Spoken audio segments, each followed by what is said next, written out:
마음으로 흘렸던 기도를 기억하면서 아버지 하나님께 영광 돌리기 원하오니 하나님 이 시간 복되게 하여 주시옵소서.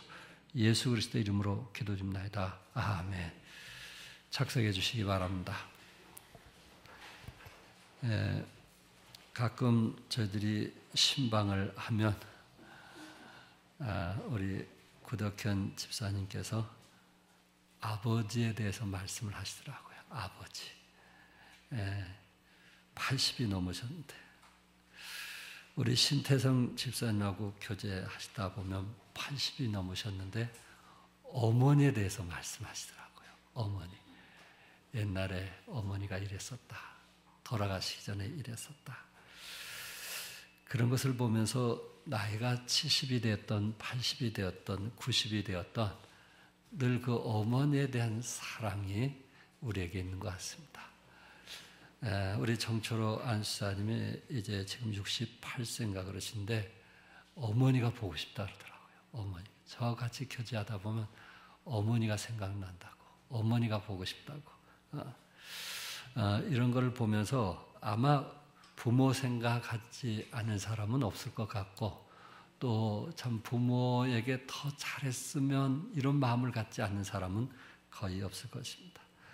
이곳에 제 동생도 있지만은 늘 일주일에 한 번씩 아버지 목욕시켜 준 것 비하면 저는 정말 거기에 따라가지를 못하는 사람인데 단지 목사이기 때문에 여기에 쓴 것뿐이지 어버이 하면 저는 할 말이 없습니다. 오늘 여러분과 같이 이 세상에서 가장 아름다운 어머니, 성경에서 나온 가장 아름다운 어머니는 누굴까? 성경에서 가장 아름다운 어머니 누굴 것 같아요? 여러분이 생각하는 사람들 중에 성경에서 가장 아름다운 어머니 아마 그분은 동정녀 탄생 마리아를 통해서 이제 탄생하신 예수님의 어머니가 아닐까. 왜? 하나님께서 그 많은 사람들 중에 처녀를 통해서 태어나게 할 예수님을 생각하게 되었을 때 아무나 선택하지는 않았지 않겠는가. 그 중에 가장 공경받을 또 그 중에 가장 하나님을 사랑하는 그러면서 겸손한 그리고 말씀에 순종하는 그 수많은 사람들 중에 이 땅에 예수님께서 이 땅에 오셔서 우리를 대신 돌아가시기 위해서 어떤 몸을 빌려서 태어나야 되는데 어떤 진짜 형편없는 그런 여인을 통해서 결코 태어나지는 않았지 않았을까. 오늘 여러분과 좀 같이 생각해 보고 싶은 그 위대한 어머니, 많은 어머니가 있지만은 하나님께서 선택하셨고 또 그의 몸을 빌려서 예수님이 탄생하셨던 그 어머니의 믿음은 어떤 믿음이었는가? 라는 것을 좀 같이 생각해 보기를 원하고요. 이 세상에서 가장 아름다운 이름이 있다면 그것은 어머니라는 석자가 아닌가라는 생각을 가져봅니다. 영국의 그 처칠 수상은 제1차 세계대전을 승리로 이끌어내면서 국민에게 영웅이라는 소리를 듣게 되었습니다. 영웅. 참 그 어려움이 있을 때 영국의 위기가 있을 때 국민에게 하루 종일 기도하자고 선포를 했던 사람이고 그 기도 속에서 기적적으로 전쟁에 승리를 하면서 기자들이 이제 당신은 영웅입니다. 이런 영웅. 그러면서 그의 뒤를 캐기 시작하면서 신문에 영국의 그 처칠 수상이 이렇게 되기까지 유치원 또 초등학교, 중학교, 고등학교, 대학교 이 교사들에 대해서 쭉 기록이 되어 있어요. 이런 훌륭한 선생님이 있었기 때문에 스승이 있었기 때문에 이런 유명한 수상이 나왔다. 그렇게 신문이 대문짝처럼 보도가 된 거예요.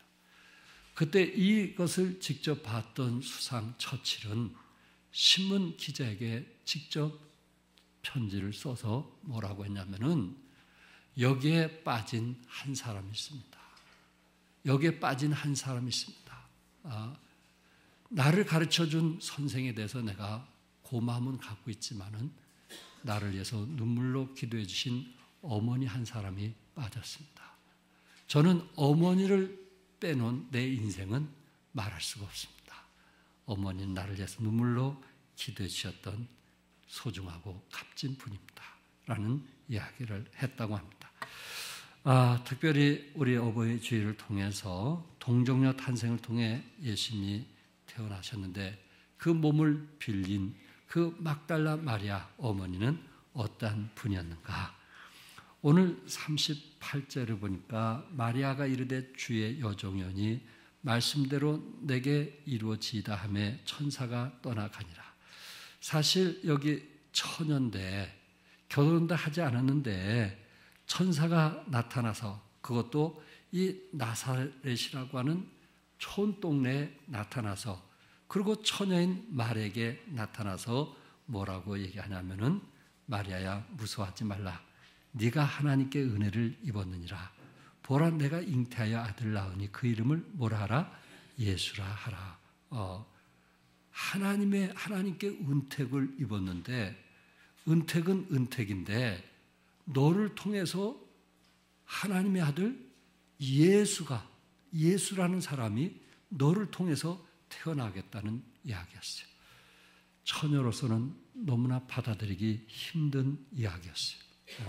처녀가 잉태했다니 이게 무슨 말이에요?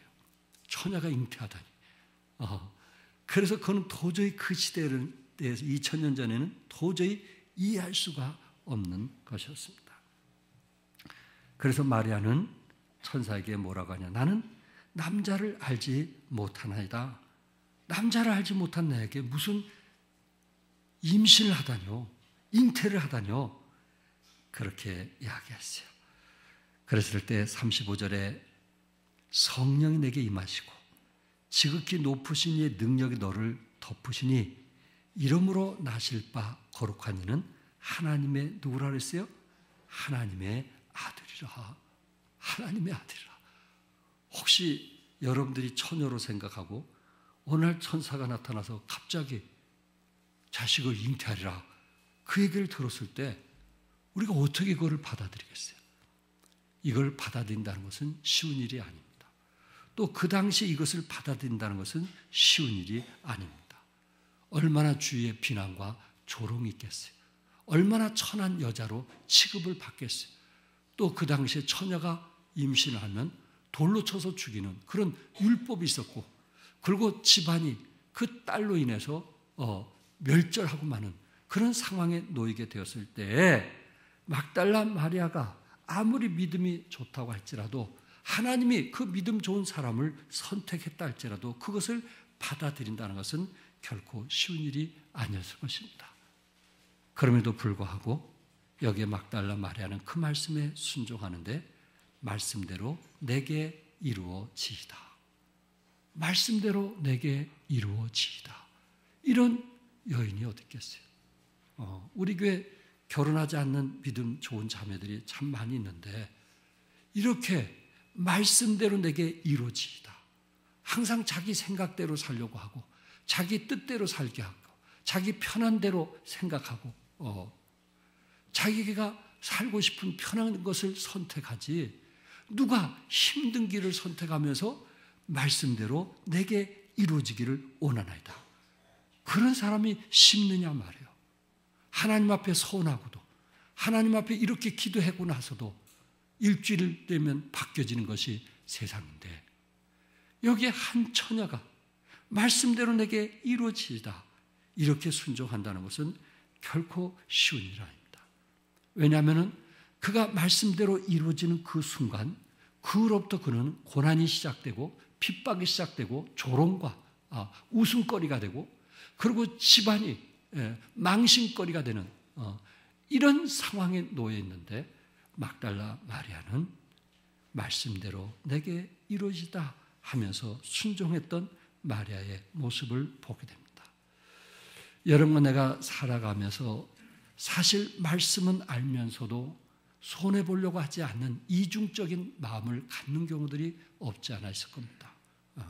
말씀을 알면서도 순종하지 못한 자신으로 말미암아 마음 아파하는 사람도 있을 것입니다. 그만큼 쉬운 게 아니에요. 말씀 따로, 현실 따로예요.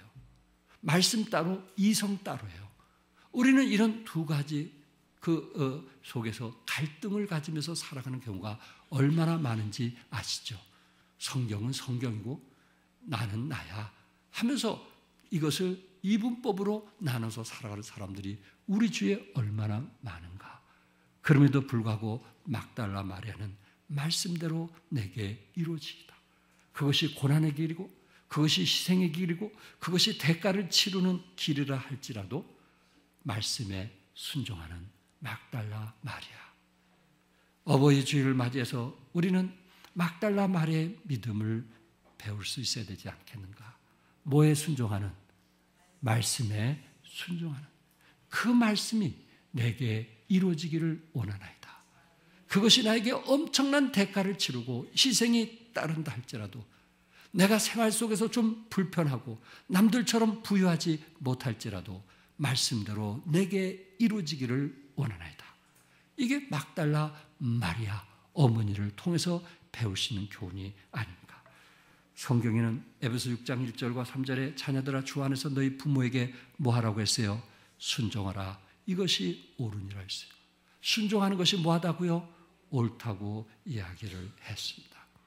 그러나 때로 살아가면서 결코 그것이 쉽지 않다는 것을 우리는 너무나 잘 알고 있습니다. 그러면서 주어진 생활 속에서 단지 우리는 최선을 다하려고 애쓰는 것뿐입니다. 나폴레옹이 세계를 점령했을 때 폴란드를 점령했어요. 이 폴란드를 이제 그 많은 나라 중에 폴란드를 점령했는데 거기에 영주가 자기 나라 침략자인 나폴레옹을 자기 집에 모셔서 식사 대접하기로 초대를 한 겁니다. 그래서 나폴레옹은 그 밑에 있는 장교들과 함께 그 영주가 참 대단하다. 자기 나라를 침략했는데 그 부유한 영주가 나폴레옹을 초대한 거예요. 그래서 집이 얼마나 큰지 의자가 쫙 있는데 제일 상석 두 자리를 남겨놓고 나폴레옹을 그 옆자리부터 하나하나 자리를 앉히는 거예요. 그가 나폴레옹의 부관이 거기에 있다가 화를 내는 거예요.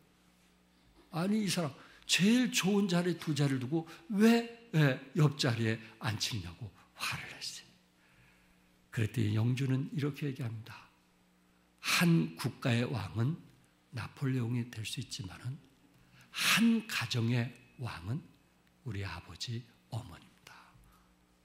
그래서 두 자리를 비워놓고 나폴레옹 당신을 세 번째 자리에 제가 앉힌 겁니다. 이거는 그 영주는 어떻게 보면 목숨을 내놓는 거 아니겠어요? 나폴레옹이 지금 폴란드를 완전히 점령했고 그 말 한마디에 죽고 사는 그런 상황 속에서 나폴레옹을 세 번째 자리에 모신 거예요. 영주는 비록 자기 목이 잘린다 할지라도 내 자식들을 다 잃는다 할지라도 내 아버지, 내 어머니는 내 가정에서 1번이 되는 거였어요. 거기에 나폴레옹이 감동을 받아가지고 오히려 영주를 칭찬하며 그리고 그 가정을 도와줬다는 실화의 이야기입니다. 자기 목숨이 왔다 갔다 하는 상황 속에서 엎드려 절해도 이건 살까 말까 하는 그런 상황 속에서 그 말 한마디에 자기 재산이 순간적으로 다 날아갈 수 있는 그런 상황에 있어서도 내 아버지, 내 어머니가 내 가정에서는 몇 번째가 되는 거예요? 첫 번째가 되는 거예요. 참 우리가 그렇게 살 수 있다면 얼마나 좋겠습니까? 여러분, 미국의 16대 대통령 링컨은 그의 아버지가 누군지 아시죠? 그의 아버지 본업이 구두 닦기였어요. 본업이. 구두 수선하고 구두를 만드는 사람이었어요. 그런데 이분이 대통령이 된 거예요. 그러니까 상의원에서 이분이 대통령 된 것에 대해서 못마땅하게 생각하는 거예요. 왜냐하면 아버지가 구두를 만드는데 유명한 사람이라 이 아버지하고 이 링컨하고 같이 쫓아다니면서 자기 집에 들락달락하면서 구두를 맞춰준 그런 아들이 대통령 됐단 말이에요. 그러니까 상무위원회 한 나이 많은 사람이 뭐라고 하냐면은 당신의 아버지의 직업이 뭔지 아냐? 몇 년 전만 해도 당신과 같이 아버지가 우리 집에 와서 내 신발에 자를 재고 구두 맞힌 그런 구두 수송공 아닌가? 그리고 우리 국회의원 중에 당신 아버지에게 구두를 맞힌 사람이 한두 사람이 아니다. 당신이 대통령 됐다고 과시하지 말고 당신 아버지 구두 수송공의 아들이라는 것을 잊지 말라고 하면서 비난하면서 이야기를 했다고 그래요. 그랬을 때 링컨은 내가 대통령 돼서 첫 연설에 우리 아버지를 기억하게 해줘서 고맙습니다. 우리 아버지. 내가 사랑했던 아버지를 기억하게 해줘서 고맙습니다. 내 아버지는 구두 수송공입니다.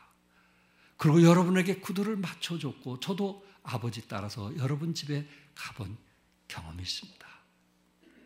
그러니 저도 웬만한 구두를 수선할 줄 아니까 혹시 여러분 가운데 구두가 안 맞으면 저에게 맡겨주십시오. 제가 수선해서 드리겠습니다. 더 이상 모든 사람이 말을 잃었다는 거예요. 자기 아버지에 대해서 대통령이면서도 자기 아버지에 대해서 자랑스럽게 생각했던 링컨이 얼마나 멋있었습니까? 우리 자녀들 가운데 자기 아버지 직업에 대해서 남들에게 말하기를 꺼려하는 분 있지 않습니까? 숨기려고 하는 사람 있지 않습니까? 저는 목회하면서 그런 사람을 봤어요. 자기 아버지, 어머니에서 자랑스럽게 얘기해야 되는데 어떤 신분 때문에 제대로 다른 사람에게 말하지 못하는, 그래서 그것을 숨기려고 애쓰는, 왜 그렇게 사는지 모르겠어요. 왜 그렇게 세상을 사는지 모르겠어요. 나를 낳아주시고 나를 길러주시고 나를 위해서 희생한 분이 내 부모인데 직업이 어떠면, 직업이 나쁘면 어떻고, 그 수고를 통해서 나를 길러주셨는데 농사 짓는 것이 뭐 어때서 그거를 자랑하지 못하고 참 이런 것을 볼 때 마음 아픈 일들이 있지만, 그러나 참 구두 성공이라 할지라도 아버지를 자랑스럽게 생각하는 그러한 링컨을 통해서 볼 때, 사랑하는 성도 여러분, 여러분과 내가 때로 어떤 희생과 대가를 치른다 할지라도 여러분과 나는 막달라 마리아처럼 말씀에 순종하면서 살 수 있기를 바랍니다. 링컨은 부모에게 뭐라 했어요? 성경에 순종하는 그 말씀에 그는 순종했던 거예요. 그 말씀에 순종한 거예요. 여러분이라도 순종하면 하나님께서 우리를 축복해 줄 줄 믿습니다. 두 번째는 마리아 어머니는 말씀을 의지하면서 살았어요. 38절에 마리아가 이르되 주의 여종연이 말씀대로 내게 이루어지이다. 예수님의 어머니 마리아는 항상 이 6월절이면은 예루살렘으로 부부와 또한 여기 예수님을 데리고 6월절에 항상 예루살렘으로 가게 되었습니다. 그곳은 걸어서 한 나흘 길이 걸리는 그런 거리였다고 합니다. 그런데 예루살렘에서 예배를 드리고 돌아가는데 하루가 지나자마자 예수님이 안 계신 걸 알았어요. 어린 12살 된 예수님, 12살 된 예수님, 어릴 때부터 늘 예루살렘으로 같이 가서 예배를 드렸던 그 예수님이 안 계신 줄 알고 놀래가지고 사흘이 걸려서 예루살렘으로 왔는데, 그곳에서 이 바리새인들하고 이야기를 하는 겁니다.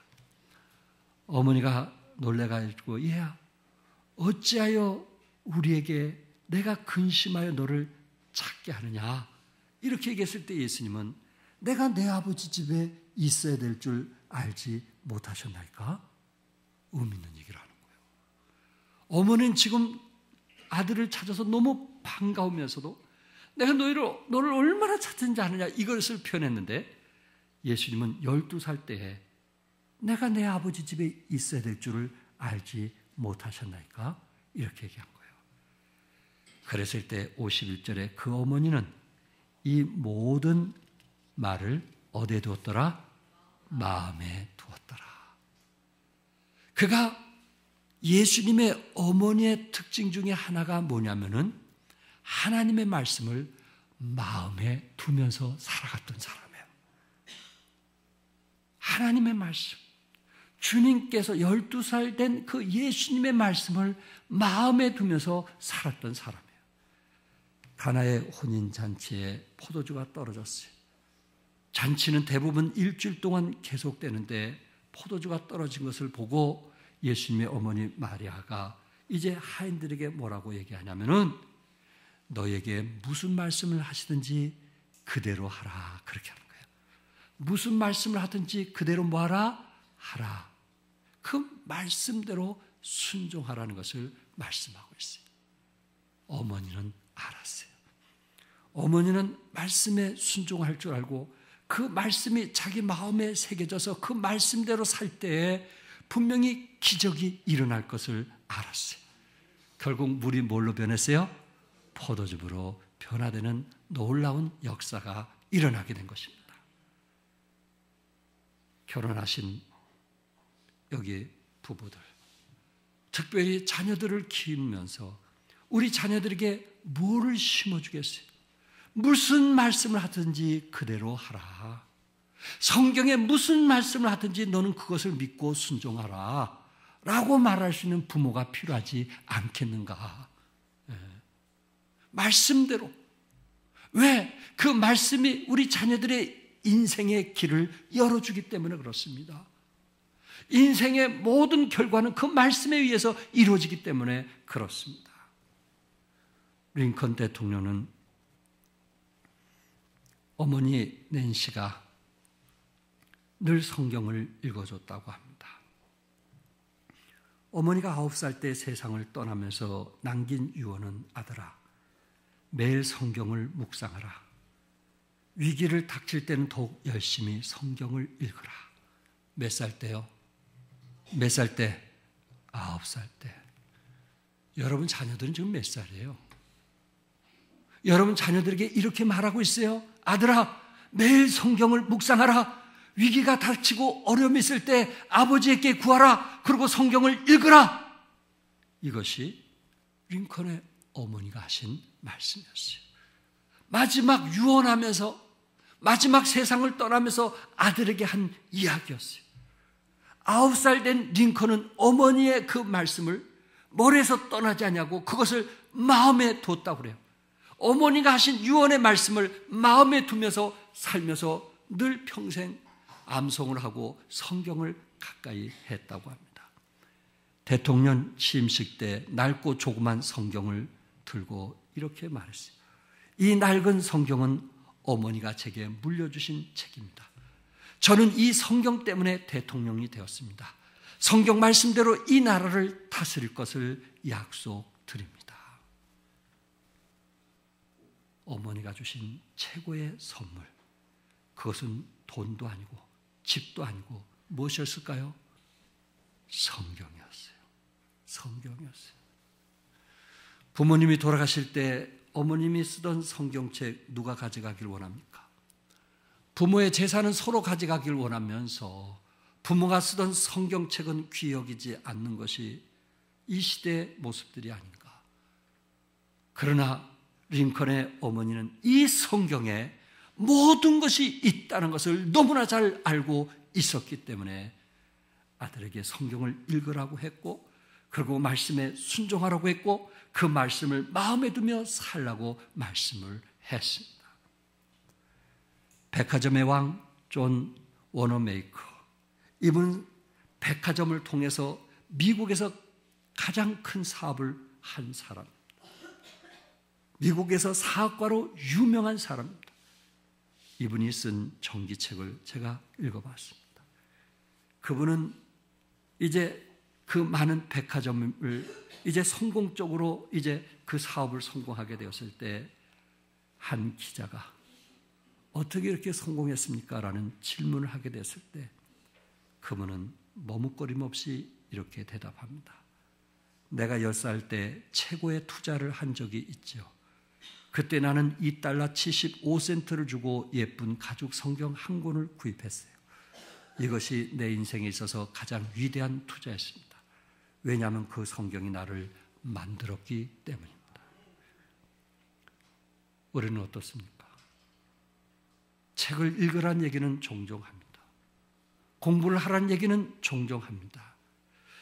저는 존 워너메이커의 부모님처럼, 아니 링컨의 부모님처럼 성경을 하루에 한 번이라도 읽고 자라, 이렇게 말할 수 있는 부모가 있다면 얼마나 아름다울까? 얼마나 아름다울까? 어느 어머니가 이제 아침에 식탁에서 식사를 준비하는데 아들이 메모지 한 장을 딱 써놨어요. 그러면서 뭐라고 얘기하면, 엄마야, 내가 오늘 심부름한 거 2번 심부름 했는데 2,000원. 아버지 구두 닦아준 거 5,000원. 그리고 엄마 말 잘 들은 거 3,000원에서 제가 학교 가기 전에 10,000원 주세요 하고 그다 10,000원을 쓰는 거예요. 엄마가 그것을 보더니 지갑에서 10,000원을 꺼내서 딱 넣습니다. 이제 아침에 가져가라고 10,000원 넣습니다. 그러면서 그 밑에다가 편지를 썼어요. 얘야, 내가 10개월 동안 뱃속에서 너 키운 거 무료. 그리고 내가 너 밥 먹여주고 공부시켜준 거 무료. 그리고 내가 너 몸살 나서 열이 나서 밤새도록 울 때 내가 너 정말 안아주고 그리고 병원 데려가고 내가 너를 위해서 희생한 거 무료. 그리고 앞으로도 무료라고 딱 써놨어요. 아들이 그것을 딱 보더니 그래도 똑똑한 아들이라 그런지 뭐라고 하냐면, 엄마 다 갚은 걸로 할게요. 그리고 엄마 많은 그냥 가져가세요. 이렇게 편지를 썼다고 합니다. 여러분, 때로 저는 그 글을 보면서 우리 자식들이 부모에 대해서 그런 생각을 갖고 있지 않을까? 부모가 나에게 해준 거 뭐 있어? 부모가 나를 도와준 거 뭐 있어? 돈으로 계산하는 자녀들. 그래서 부모를 정말 형편없이 생각하는 그런 경우들이 있지 않는가? 부모 버린 사람 얘기하려면 나는 오늘 여기 하루 종일 얘기해도 다 얘기 못할 거예요. 여러분들이 이미 신문을 통해서 봤기 때문에. 뭐 때문에? 물질주의니까. 뭐 때문에? 부모보다는 돈이 우선이기 때문에. 시대는 그렇게 흘러가고 있습니다. 그러나 그 자식들을 키우기 위해서 어떤 부모라도 희생하고 그리고 잠을 못 이루면서 도와주지 않는 자녀들이, 부모들이 어디 있겠느냐 하는 이야기입니다. 대만의 장개석 총독이 이제 장개석 총독을 30년간이나 모시고 있던 시종무관 오문기 장군이 쓴 글입니다.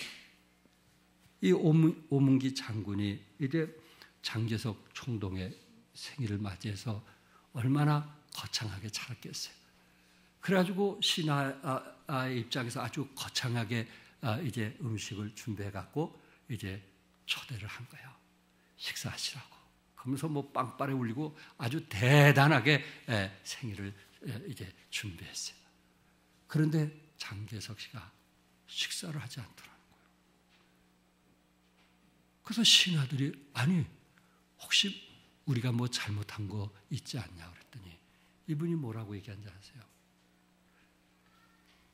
어머니가 나를 낳기 위해서 이 날은 가장 고통스러운 날인데, 가장 힘들었던 날인데 내가 어떻게 이 음식을 대할 수 있느냐. 남들은 생일날 좋아서 케이크 커팅을 하지만 나는 이날만큼은 내 어머니가 나를 이렇게해서 몸이 찢어지고 가장 고통스럽고 울부짖은 날이기 때문에 내 어머니를 생각하니 먹을 수가 없더라는 것입니다. 그분은 나이가 늙어서까지 어머니에게 효도로서 살아왔다고 합니다. 여러분, 뉴욕 항구에 우뚝 서 있는 자유의 여신상 아시죠? 프랑스의 조각가 바톨디라고 하는 사람이 자유의 여신상을 만들었는데, 이분이 무언가 자유를 표시하는, 미국의 자유를 표현할 수 있는 가장 좋은 그림이 뭘까? 이것을 생각했는데 쉽게 생각이 나지 않더라는 거예요.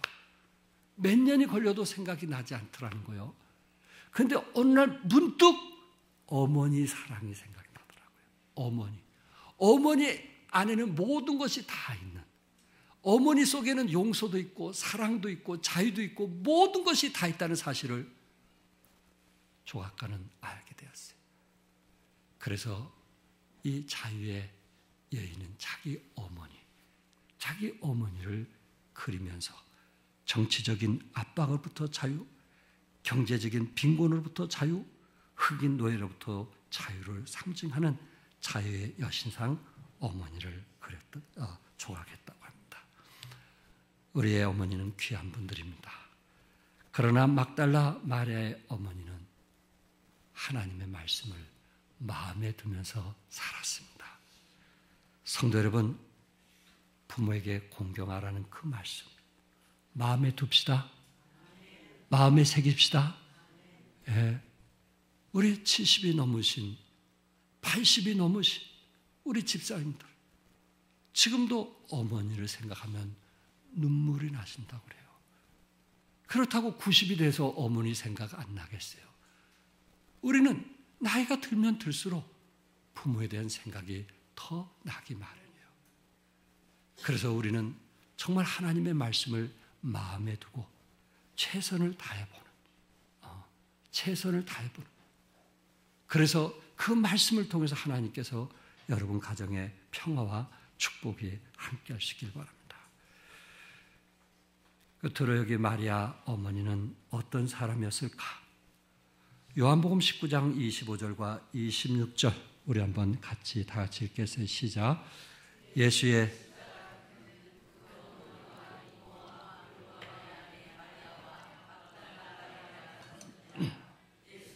자기의 어머니와 사랑하시는 제자가 곁에 서 있는 것을 보시고 자기 어머니께 말씀하시되 여자여 보소서 아들이니이다 하시고, 여기 막달라 마리아, 예수님의 공생의 사역에 처음부터 십자가 달릴 때까지 함께 하신 분이 누구냐면은 어머니였어요.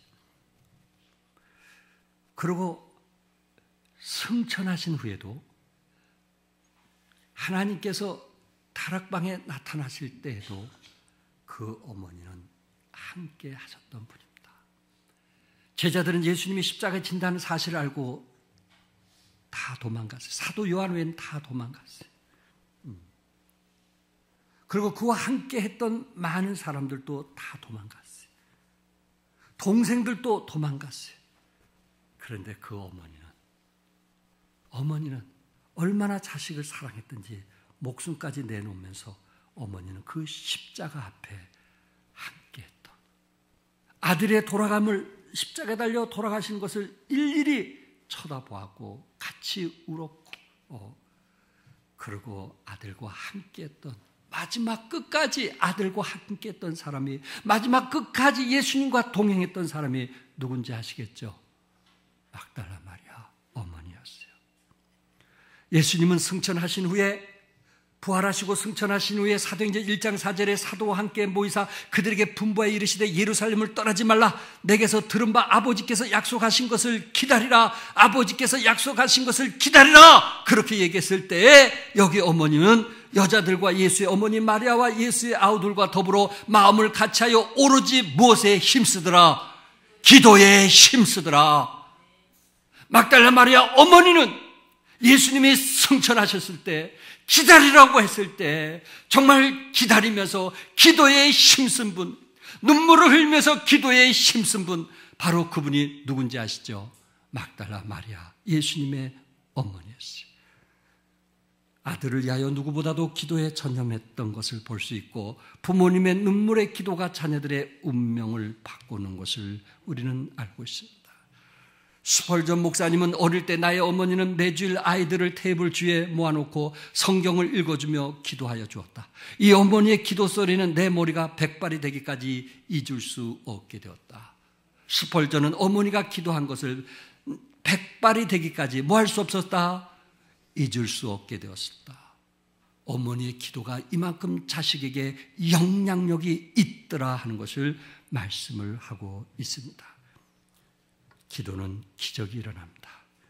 기도하면 하나님의 놀라운 역사가 함께합니다. 기도하는 사람을 당할 사람이 없습니다.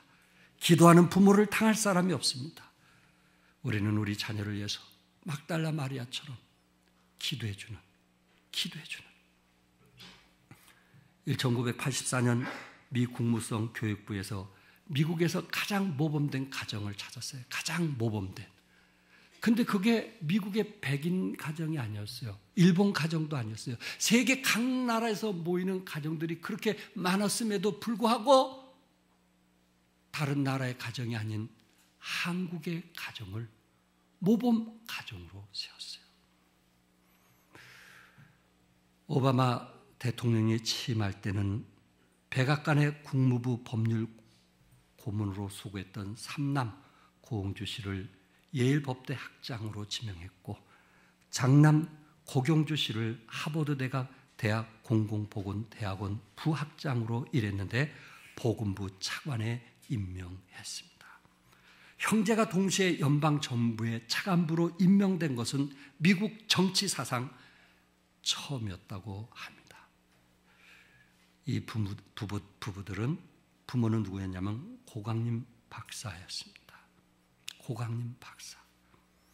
이분들이 하는 일은 자녀들을 키우면서 매일 아침마다 가족과 함께 식사하고 아이들을 학교에 보냈다고 합니다. 한 번도 거른 적이 없다고 해요. 때로 남편이 피곤해서 야 너희들 먼저 밥 먹고 가라 그렇게 말할 수 있음에도 불구하고 자식들을 위해서 기도하는 것을 놓치지 않게 해서 항상 아이들이 학교 가기 전에 밥 먹기 전에 남편도 일찍 일어나서 같이 식탁을 대하면서 그 아이들을 위해서 축복기도 해주고 보냈다고 합니다. 이 자녀들은 말씀 안에서 아름답게 성장했고 그리고 건강하고 행복한 가정을 만들게 되었고 이 6남매 모두 다 예일대학, 하버드대학, 옥스퍼드대학을 졸업해서 미국에서 큰 일들을 하고 있었다고 합니다. 부모님의 뭐 때문에? 기도로 키웠기 때문에. 기도로 자녀들을. 매일 아침 식탁에서 기도하는 것을 부모는 어떤 일이 있어도 해야 되었기 때문에. 어머니의 사랑은 예수님처럼 영원합니다. 아무리 퍼내도 마르지 않는 사랑의 샘입니다. 어머니의 사랑은 예수님처럼 지우개입니다. 어떤 고통과 슬픔도 어머니 품 안에서는 깨끗하게 지워집니다. 어머니는 해초리로 자녀의 종아리를 때리면서 속으로 눈물을 흘립니다. 어머니는 반딧불 같은 희망만 있어도 자식을 위해서 참고 기다리는 인내자입니다. 그러나 사람들은 어머니가 그들의 곁을 떠난 후에야 이 사랑을 깨닫게 된다는 것이 아쉬울 뿐입니다. 제가 시 2편만 읽고 마치려고 합니다. 제목 중에 어머니, 당신은 하나님이 보내주신 천사랍니다. 당신은 누가? 하나님이 보내주신 천사랍니다. 현택이가 아니고 이현턱 씨가 썼어요. 어머니, 당신은 하나님이 보내주신 천사랍니다. 새벽마다 흘리시던 당신의 기도의 눈물을 먹고 자랐으며 날마다 들려주셨던 말씀을 신비에 새겼습니다. 당신은 우리가 아파할 때 통곡하며 기도하셨고 우리가 기뻐할 때 춤을 추며 기뻐하셨으니 한평생을 자식을 위해 바치셨던 우리는 당신의 분신이었습니다. 자라서 둥지를 떠났지만 우리의 마음은 항상 그 둥지를 그리워하며 뿌듯했고 세상의 세파에 시달리다가 또 돌아가실 수 있는 둥지가 있기에 외롭지 않았던 당신은 바로 우리의 고향이었지요. 당신의 모습을 보아서 당신이 섬기시던 주님을 섬길 수 있었고 당신이 사랑하시는 주님을 사랑할 수가 있었답니다. 당신이 삶으로 쓰신 성경 말씀을 우리는 제일 좋아합니다. 진정 당신은 하나님이 우리에게 주신 인생 최고의 선물이었답니다. 어머니, 바로 당신은 하나님이 보내주셨던 날개 없는 천사였습니다. 우리 교회 홈피에 실린 우리 박영희 자매가 쓴 시를 읽겠습니다. 빨간 카네이션의 계절이 오면 김치 조각 하나에 그저 한 끼 혼자 드실 어머니가 생각이 납니다. 일생을 자식 위한 길이라면 부끄러울 것도 없이 용기 내시는 어머니. 원통한 세월, 얼굴 한가득 굵어지는 주름에도 자식 먼저를 고집하시는 어머니. 마음대로 편리대로 어버이를 이해한다지만 정작 어머니의 근심을 아는 자 그 누구일까? 종일토록 자식 자랑에 입 마르시고 잠자리에 들 때까지 기도의 손 놓지 않으시는 할 일 많은 내 어머니. 어버이날이 되면 인색한 전화 한 통을 기다리시고 찾아주는 고마움에 잠시 낙을 누리시는 작아진 어머니. 그 희생의 사랑에 어느새 나도 어머니가 되어 갑니다.